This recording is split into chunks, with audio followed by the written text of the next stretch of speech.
blooming war's over. It's over. War to end war. The world celebrates peace. Peace for all time. But there is still a shadow. The unheeding world neglects the first signs. But little by little the shadow grows. One man alone, Has dared to forge anew the dreadful forces of destruction. and unleash them.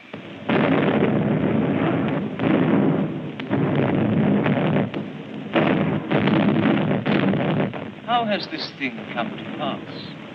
Adolf Hitler was born 51 years ago in Austria. Near the German frontier. He is still very young when his father died. In early life, he is sickly. But by the time he goes to school, he's sturdy enough. Just like any other schoolboy. Who could imagine that young Adolf at 7 Would have developed into this 25 years later. At the age of 19, without waiting to get his diploma, he leaves school and takes the entrance examination for the Academy of Painting in Vienna. he failed? He returns home to find his mother seriously ill. Death soon takes her. Adolf Hitler is left alone, friendless, and without means. At the age of 20, he finds himself among the pitiful army of the unemployed. He tries his hand at art again. He paints watercolors, which friends try to sell for him in the cafes of Vienna. Not successfully.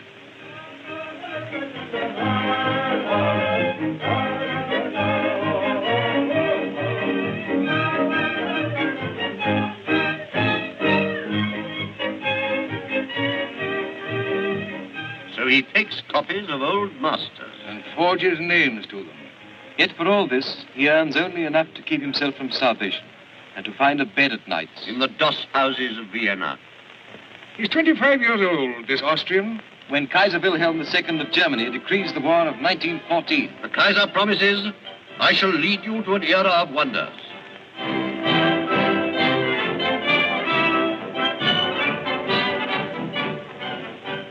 wonders indeed.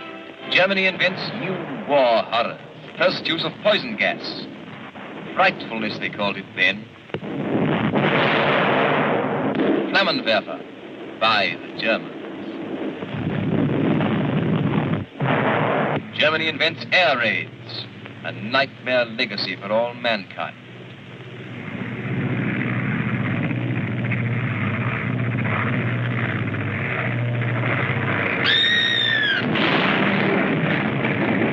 The Lusitania, 1,200 men, women, and children drowned. Spurlos versunken, sinking without trace. Another German invention. Hitler had dreamed of military glory, but again he must resign himself to obscurity. Along with Germany, his country is defeated.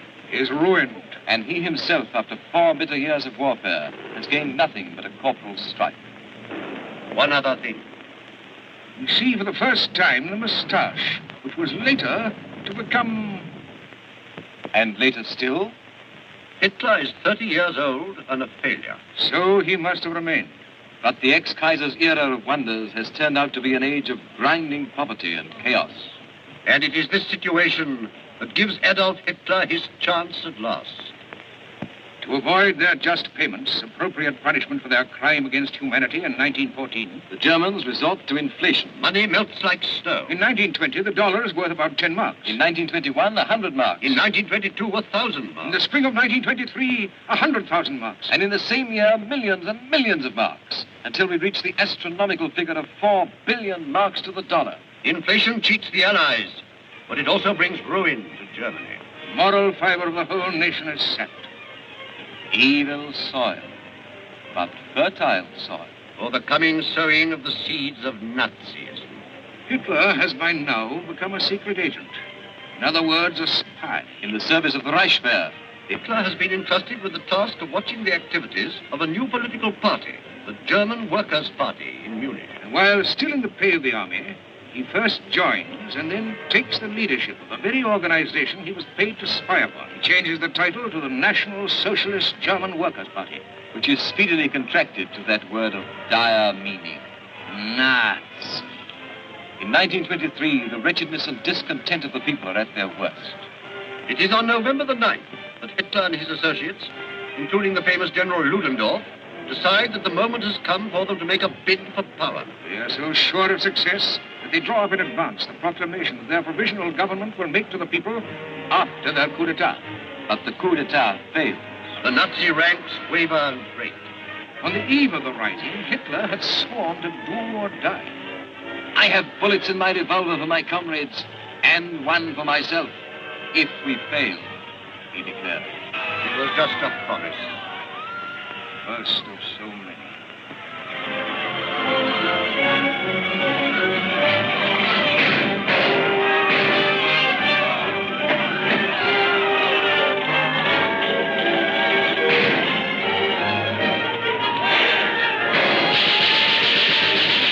He failed, but he did not kill himself. He ran away.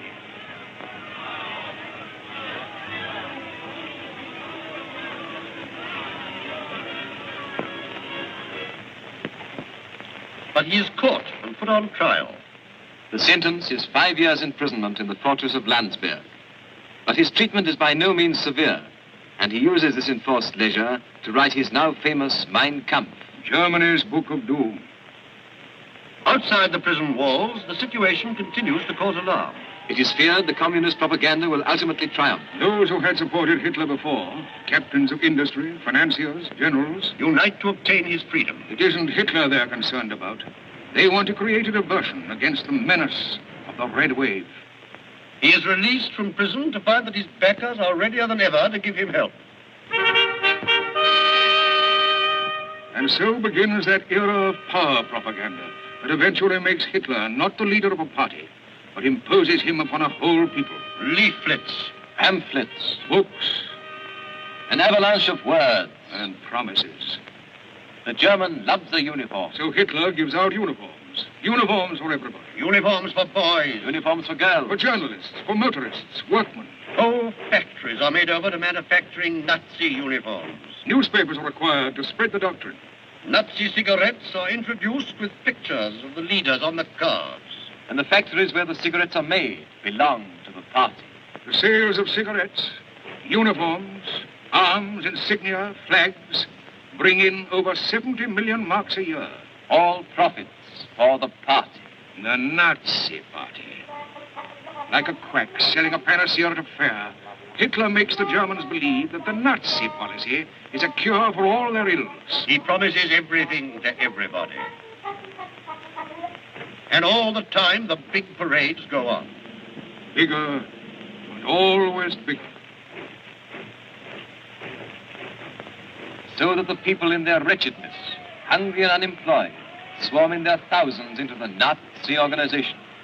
The brown shirts become an army, the private army of a single man. A man who aspires to become dictator of Germany. Dictator of Europe itself. But many serious Germans still hold him suspect. The problem is solved in one stroke, the Reichstag.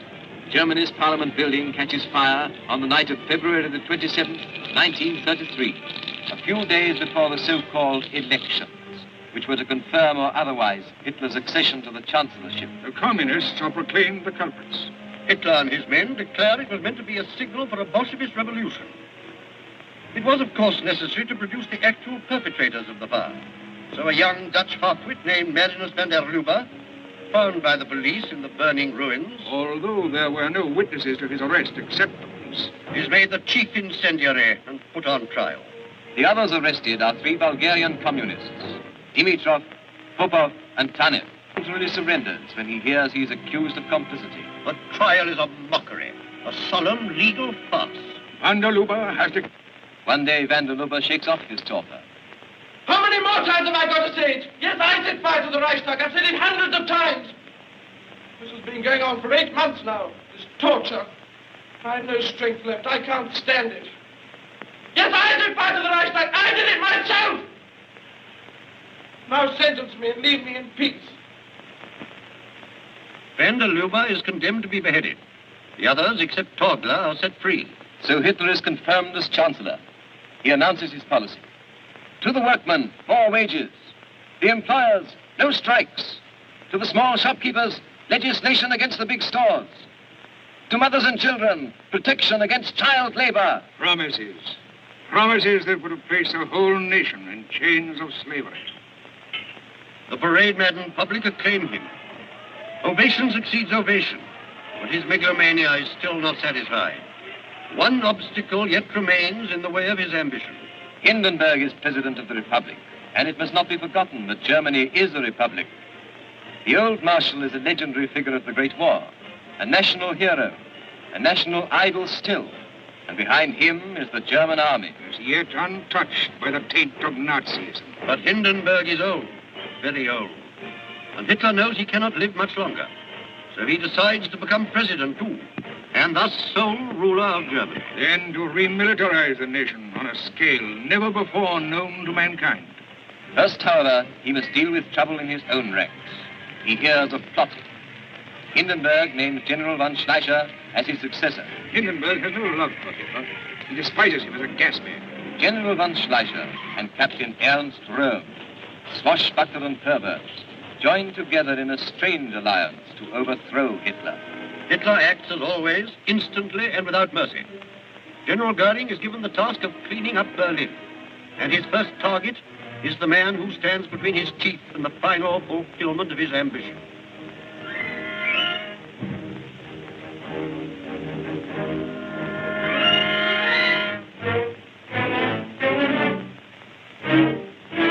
General von Schleicher? Well?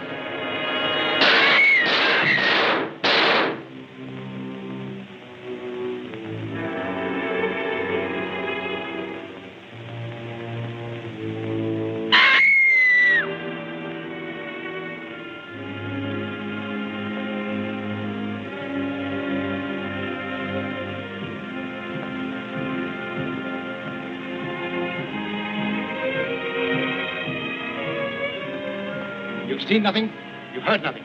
If not,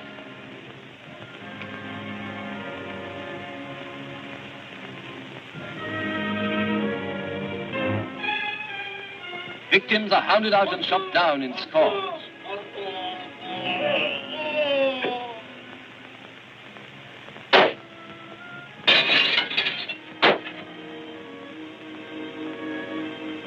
Some are told that their arrest was a mistake. They are freed.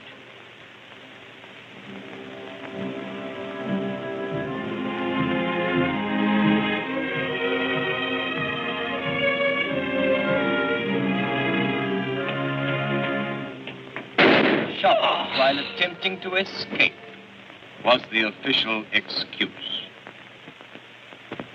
Heil Hitler!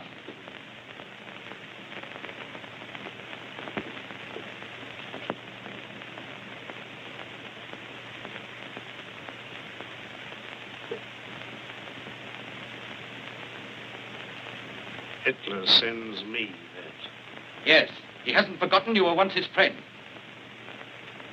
It's very nice of him. He wants to save you the fate usually reserved for traitors. He doesn't like to think of stormtroopers walking around boasting of having shot the great Captain Rome. You mean he wants me to commit suicide? No, I won't take it. I won't make it easy for him by committing suicide. You will tell him he'll have to murder me, too. He'll have to finish the job himself to make it thoroughly worthy of him. I don't want his mercy. I want a dozen bullets in my guts, like my friends. I'd advise you to think it over.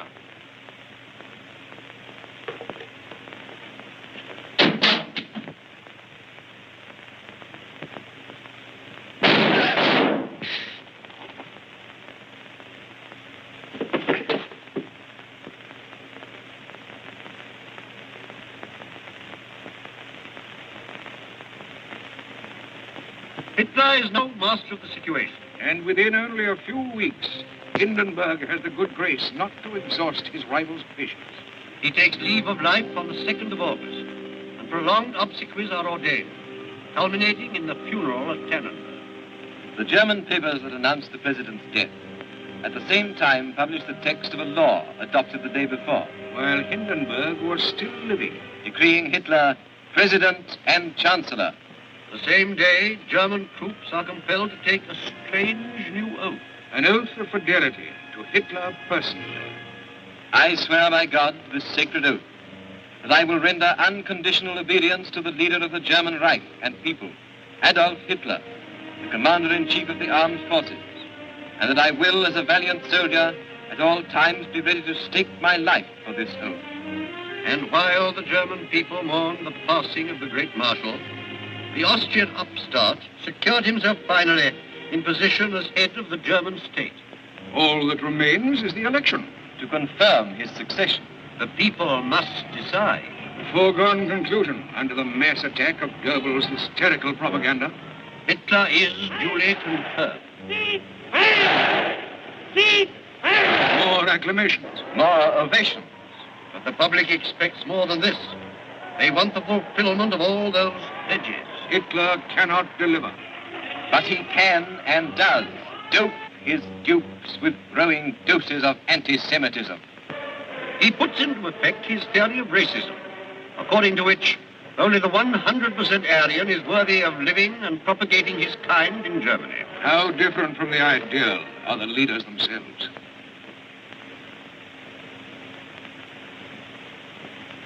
Hitler, thinking far ahead, sets out to capture the youth of Germany. But Hitler, who has made racism the foundation of National Socialism, cannot be sure that he himself is a true Aryan. His father was the natural son of a young woman named Schicklgruber, and he nearly came to bear that name himself. Could he have become the master of Germany if that had been the case? Instead of Heil Hitler, imagine the Nazi salute, accompanied by the ridiculous chant, Heil Schicklgruber!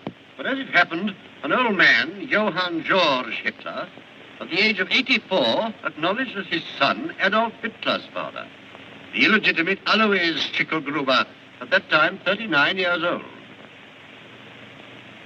Was old Johann Georg Hitler really the man to whom Maria Anna Schicklgruber, the farm girl, had surrendered 40 years previously? Famous men, if they are Jews, are forced to flee their country. 3 Nobel Prize winners. Einstein, James Franck. Freud. all have to go. And should the fever show signs of abating, it can readily be whipped up again. Shops are branded and then broken into, wrecked. Plunder. Any attempt at resistance is a signal for a beating. A collective fine is imposed on all the Jews in Germany, a total sum running to millions of marks.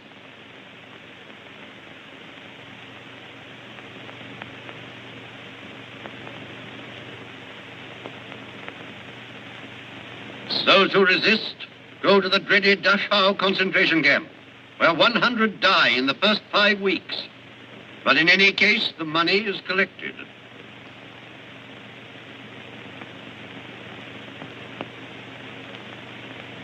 The wealth thus confiscated is used to help meet the cost of Germany's colossal rearmament.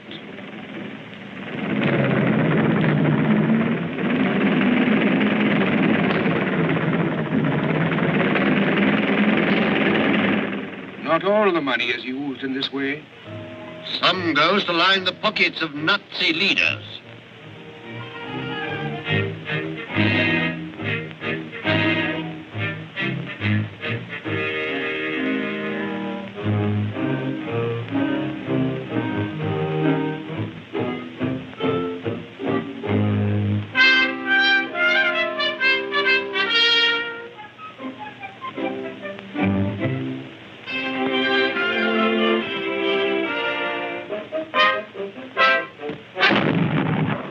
This hermit of Berchtesgaden wears strange sidelight on his complex character.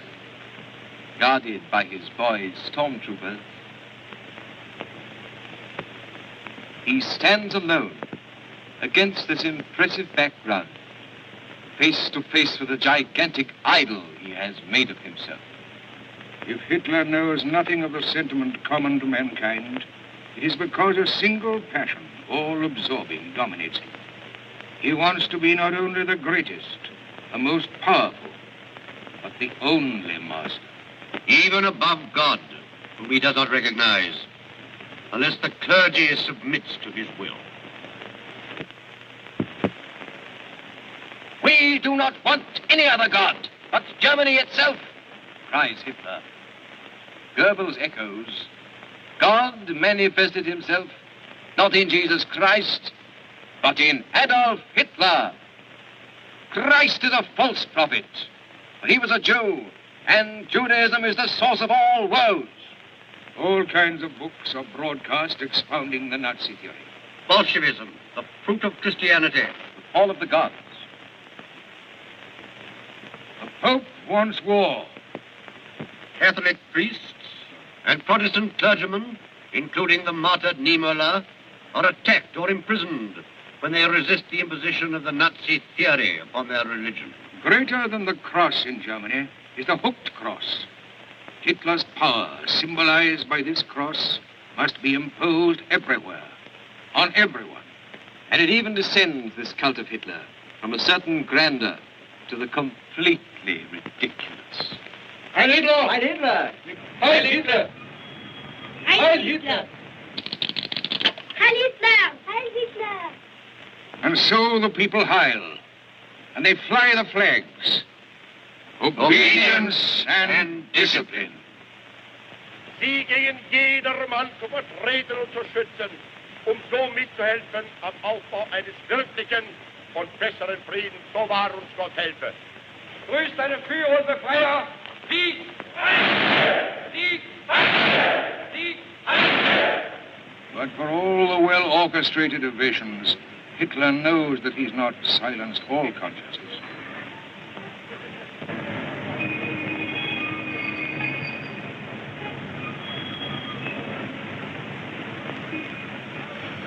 There are still those who would like to reach behind this living wall of machine-made enthusiasm.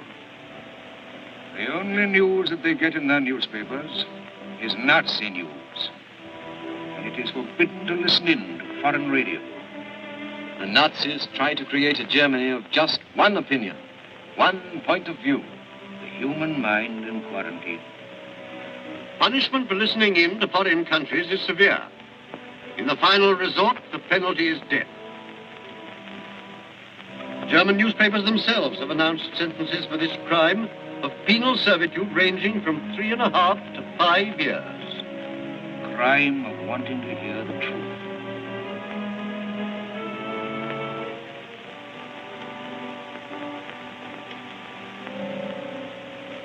But the people do listen, and ingenious tricks are resorted to.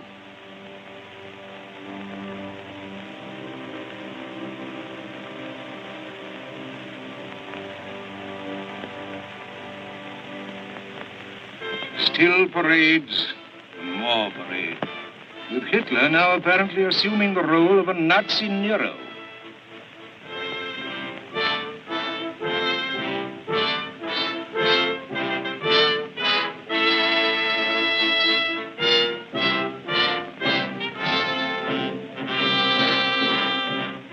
He maintains his torrent of oratory.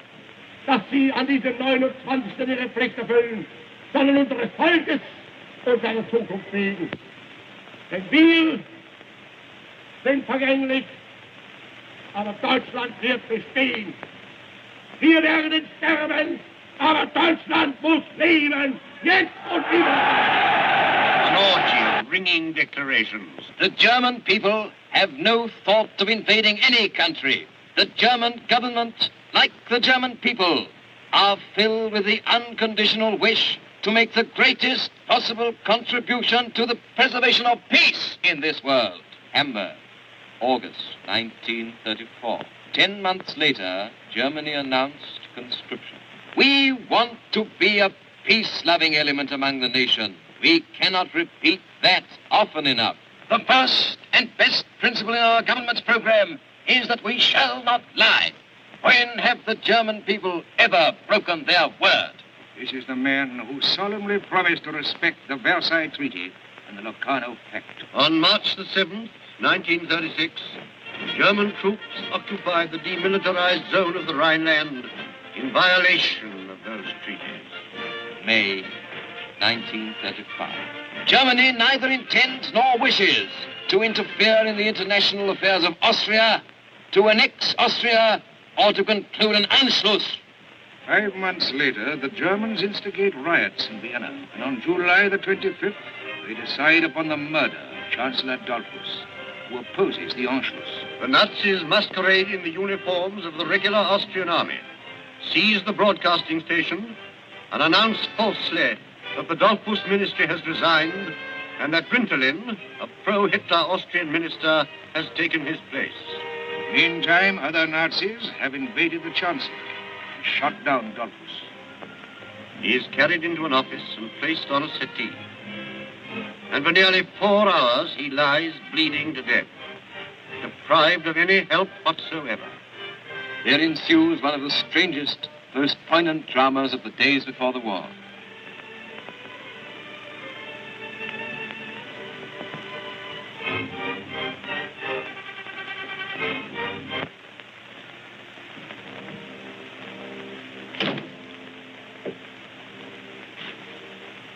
Is that you, Faye? Are you all right? Yes. So are the others. Well, I am going to die, and I just want you to look after my wife and children. Of course I will. You promise?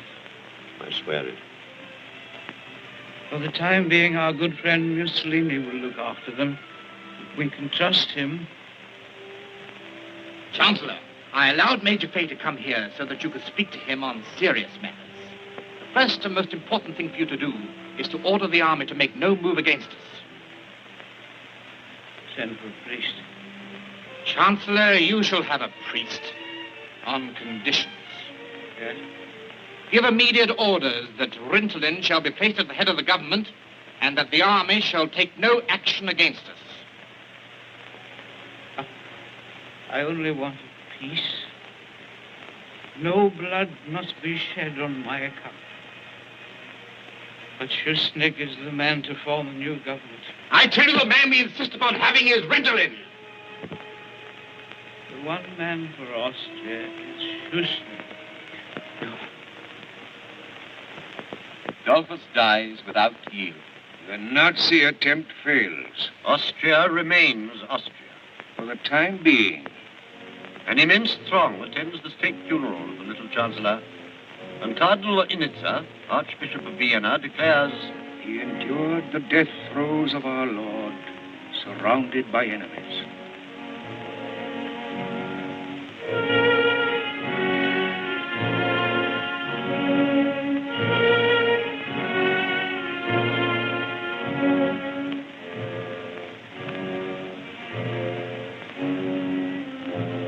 Austria's respite is only temporary. In March 1938, Hitler sends for Chancellor Schuschnigg and compels him to invite the Germans to take over Austria. German troops march into Vienna. the crime is consummated. Schuschnigg meets a fate almost worse than that of Dollfuss. He is thrown into prison to face no one knows what torments.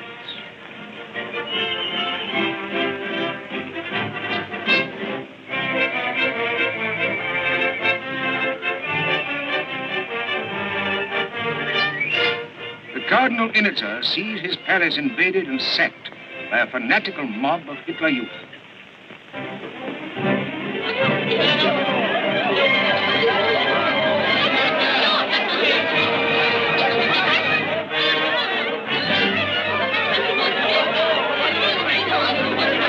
Let's try this door. Come on.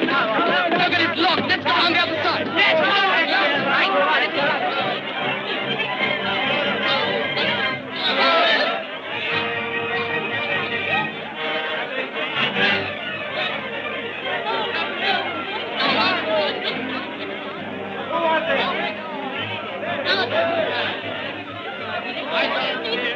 Hello, police. Hello, police. Hurry up. Up you go. Break the window. Yes, smash it open. Break open the window. Please, send help quickly. Go on. Break it. Use your gun. Go on, break it down. Let's go on. Don't get the other. Don't get the other. That's right. Break it in. Come on. Stop. I beg of you, do not commit sacrilege. Remember, this is the house of the Prince of the Church. You old humbug. You can't stop us. Get out of the way.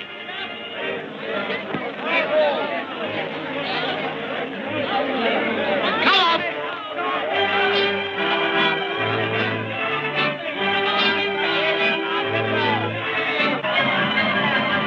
Here you are. There's another one coming down. No, please. We are precious treasures of the church. Get out of the way. If he won't let it go, send him down with it. Send him down, burn him.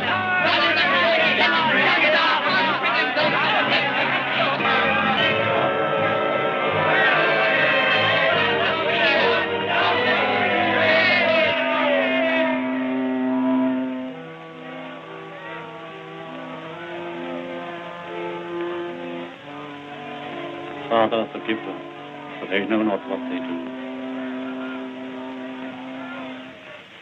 The pace of events intensifies. After the Austrian, the Sudetenland crisis. War seems inevitable.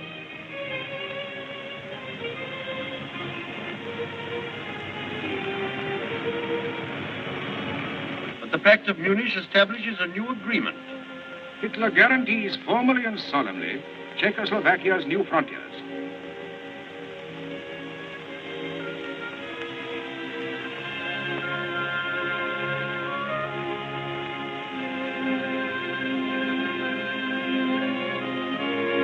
Czechoslovakia, faithful to her undertaking, relinquishes the Sudetenland territory to the troops of the Reich.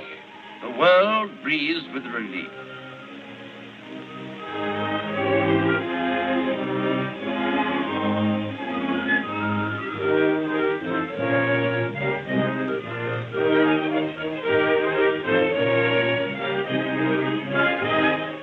And on the 26th of September, 1938, Hitler says of the Sudetenland, This territorial claim is the last I have to make in Europe. I have assured Mr. Chamberlain, and I repeat now, that when the Sudeten problem is settled, Germany will not raise any more territorial questions in Europe.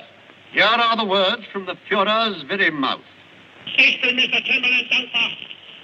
Ich habe Sie versichert, ich habe weiter versichert und ich wiederhole Sie, dass wenn dieses Problem gelöst ist für Deutschland, es kein territoriales Problem in Europa within gibt. 6 months, the promise is broken. Czechoslovakia ceases to exist, and German troops enter Prague.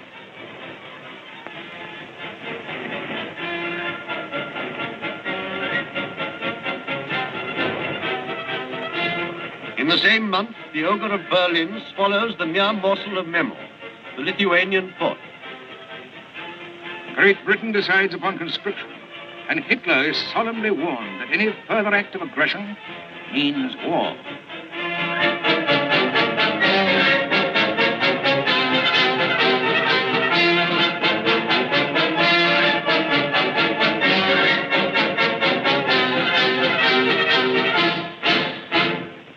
The sands are running out.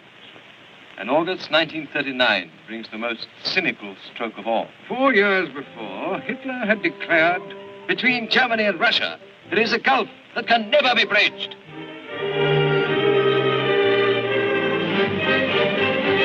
But von Ribbentrop arrives in Moscow to sign a non-aggression pact between Hitler and Stalin. The astonishment aroused throughout the world is soon tinged with irony. So paradoxical is this new friendship between the two dictators. Current cartoons hit off the situation. I've changed my emblem a little just to please you. There's nothing new under the sun. Hitler and Stalin disguised as Frederick II and Catherine the Great. Germany is no less astonished than the rest of the world. Especially the older people who are unable to understand such a fantastic somersault. But Hitler has always concentrated on youth. The young people are his. Caught up in their earliest years in the great Nazi machine. They think as Hitler wishes them to think. They will do only what Hitler wishes them to do. Their fanatical belief in their leader transcends all other considerations. Even family ties.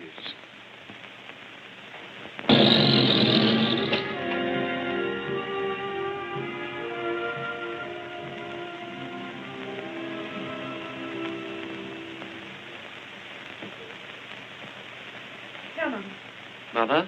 Where are you going? Upstairs to my room. No. Stay here. There are things I must talk to you about. Oh, Mother, must we? Can't we leave it till later? No, later I may find excuses for you. Later I may even have begun to love you again. I want to speak to you now while I feel only contempt for you. While I see in you nothing but a despicable little spy. got used to distrusting servants, strangers, even friends. But one's own child. No, that didn't seem possible. How could you bring yourself to do it? You must have hated your father. Why? I didn't hate him. I love him. Love him? Yes. And I'm suffering as much as you are. Probably more. After all, I was the one who had to denounce him. Oh, they forced you then. They suspected your father and questioned you. Threatened you, perhaps. Do you really think that I'd yield to threats? Well, it would have been an excuse. I don't need excuses.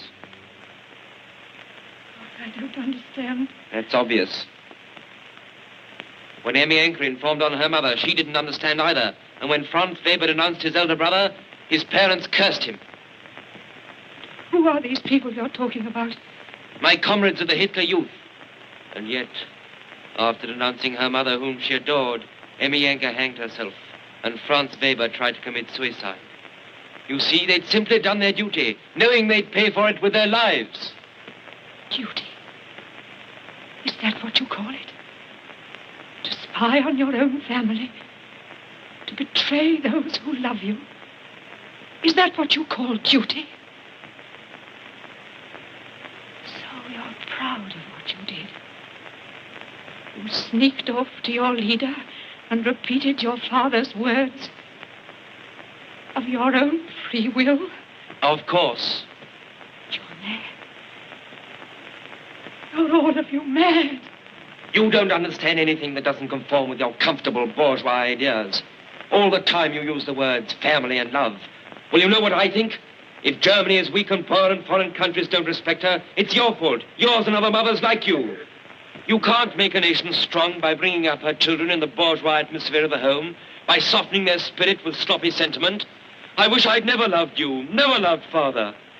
Hermann, Hermann, don't. Don't, my little one. You don't know what you're saying. It's so terrible, these things you're telling me. It's horrible. Love is within the reach of any mere animal. The only sentiment that truly ennobles man is the spirit of sacrifice. Our Führers taught us that. That is why I despise your tales and why I'm proud of myself. I suppose that when I think of my father, I shall suffer sometimes. But I haven't any remorse. I know that I have no duties to anything but Germany, and I only live to serve her.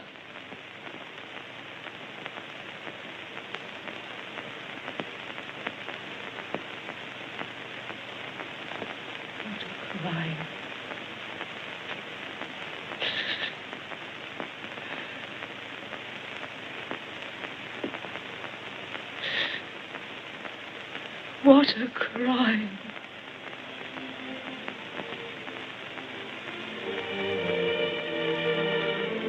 What a crime. And now the final and greatest crime of all. Poland invaded. Open towns bombed. Over 350 ships mined, torpedoed, or bombed to the depths. Half of them innocent neutrals. Finland. Denmark. Norway. No people, however remote, are safe. Luxembourg. Holland. Belgium. Security vanishes from Europe. And still another crime. France, too, is laid in ruins and devoured by the war dogs of Europe.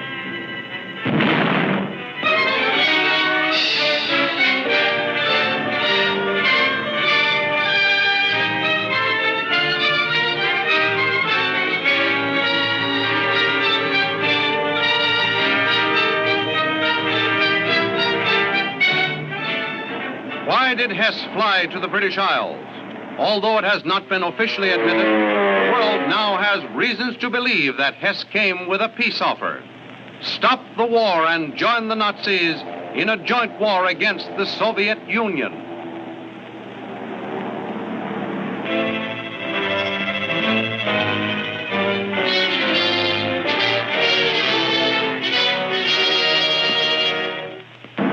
Hitler faced another winter of war and starvation, grabbed the Ukrainian wheat, grab Baku's oil and other materials of war. Attack Russia was the order. Another pledge broken. Another Hitler crime.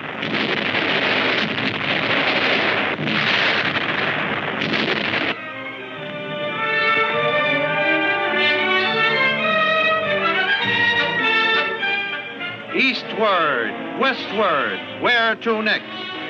Will this man be the master of your destiny?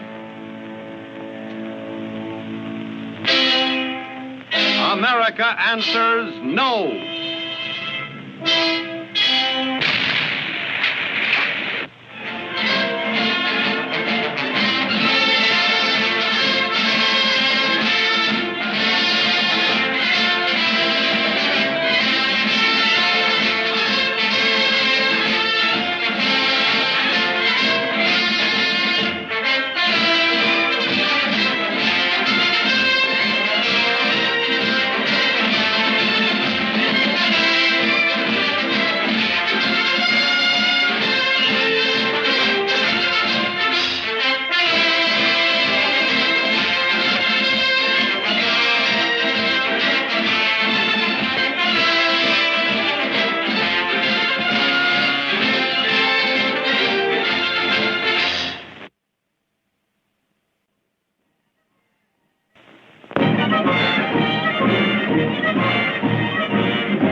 As a reporter who spent quite a bit of time in Hitler Germany and who wrote a diary which had the good fortune to be read widely by a great many Americans, I've been asked by the Army Navy Screen Magazine to talk about the film you're going to see. Well, the film is concerned with the Nazi youth movement. That is, it's about what Hitler has been able to do with the young people of Germany during the 12 years he's been in power. It's also enemy film, captured on the Western Front only a very short time ago. Perhaps that's one of the remarkable things about these pictures. They're so terribly recent. This is not a film of 5 years ago, or even of 2 years ago. To be precise, this is training film photographed in the winter of 1944 and 45, when, by all ordinary standards, the Germans should be ready to quit.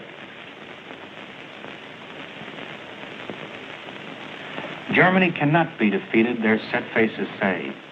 Let the very old doubt. Let the seriously wounded and the mortally ill believe all is lost. But not they, the young people. They, the young, will not betray the sacred trust put in them by their Führer. They will still carry their banners high. And where, we ask, does this strength come from? Why are they so confident? Where does it begin? Here's where. And here, in this crib, or in a carriage where a baby lies, his mind like a fresh tablet, white and unruled. Anything can be written on that tablet, as the Nazis well know. So they begin their education for hate and death, war and conquest, by taking the child from his parents and turning him over to the Bund Deutscher Mädchen, a young girls' organization with over 1 million members, already dedicated to the principles of Nazism. We will not permit them to lapse into the old way of thinking Hitler has said of the children in these carriages. Instead, we will make them state children, and we will raise them according to plan. In Hitler Germany, when a child is able to walk, he's also able to march and to carry a flag. I saw many such demonstrations as these during my years in Berlin, and still they go on. Children who learn to say gun, grenade, and stuka at an age when you and I were learning the meaning of words like cat, rat, and bat. And instead of playing with dolls, they're taught to make helmets. Who uses a helmet? A football player, yes, but also a tank man. Here again in this group of Jugend, as they're called, we get the meaning of total war. Here, in these children, now a little older, and proudly exhibiting their swastikas, we see what the Nazis mean when they say that every member of the new generation must be brought under the spell of National Socialism. Today we know from the Nazis' loud boasts that there is no schoolboy, no apprentice working in the trade, whether a girl or a boy, who is not a member of some Nazi youth organization. In fact, such membership is compulsory, just as every young person is forced to dedicate himself to Hitler and the divine mission that Germany will one day rule the world. No, the young mind of the German child is no longer fresh and unruled. Hitler and the Nazis have marked it indelibly, black and deep with ideas we know belong to the Dark Ages: racial superiority, religious intolerance, and no respect for the rights of any people other than German. On the German report card, the word behavior has been changed to obedience. And here we see a group of Hitler youth being rewarded for their obedience and for the things they've learned, for knowing 141 experiments in gas and their antidotes, for knowing how to shoot, not only a rifle, but a machine gun. At the same time, they're taken on strength through joy tours and shown German monuments. Much time is spent on Frederick the Great, for he too once had the combined strength of Europe against him. But his enemies failed to remain united, and Frederick the Great emerged triumphant. And these German children are made to believe that the same thing will again happen in this war, that the English and the Americans hate each other, and that they have a common enemy in Russia. Every nation knows that its future resides in its youth, but no nation has known it better than Germany under Hitler, and none has worked harder to impress its young people with the ideas of sacrifice. And that's why, after 5 years of war, after Germany's cities have been bombed mercilessly and 6 million of her soldiers lie dead, the youth of Germany still wish to serve Hitler and eagerly accept jobs aboard submarines as helpers. Nothing would excite and please these young Nazis more than to venture into hostile waters on such a ship and sink important Allied shipping. This is General Guderian, a German hero to whom Hitler has given great power. We can understand the importance of young people in the minds of the Nazis when we realize that these personal appearances are part of a German general's daily routine. Guderian must not only match his military skill against men like General Eisenhower and Marshal Zhukov, but he must be ready at all times to impress upon the youth of Germany that Hitler is counting as much upon them as he is upon his armies. In the past, some have made the mistake of comparing various Nazi youth organizations with our own Boy Scouts and our YMCA. It's a bad comparison. This group of kids is not figuring out how to perform a good deed every day. They're not interested in helping a blind man cross the street or carrying an old woman's packages. This is war.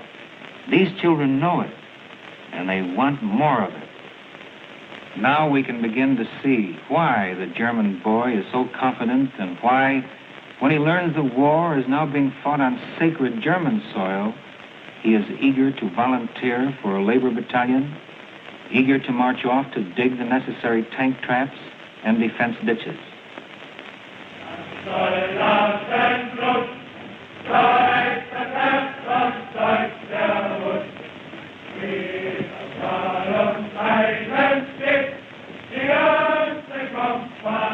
On the Western Front, we've captured boys like this.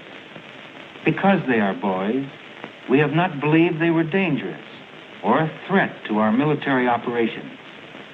Only gradually, and at a cost to American lives, have we learned that they are fanatical Nazis, ready to spy and sabotage. Some we have executed, and others we have sent to prison for life. Now they furrow all Germany with fortifications. But when the time comes, they're ready to stand behind them with the guns and machine guns they've learned to use so skillfully and efficiently. Here, in an unidentified German city, the Hitler youth of 18 is welcomed into the Wehrmacht. But the welcome is merely a formality, for there has been no real transformation from civilian life to army life, as there has been in our own country, in England, and in Russia. These men have never known the pleasures of a home, of a family, of going to church on Sunday, and of having a sweetheart that one day they plan to marry. The entire life of these men has been in a Hitler uniform. Hitler's orders, stated clearly in Mein Kampf, have been obeyed. This is the German citizen of the next 25 years. This is the man who will still be a threat to any permanent peace when the guns have ceased firing. And it's because of them that the occupation of Germany is going to be one of our most difficult problems. These men are tough. We are going to have to be that much tougher if Americans don't want to be back in uniform in another 10 years, fighting Germany all over again.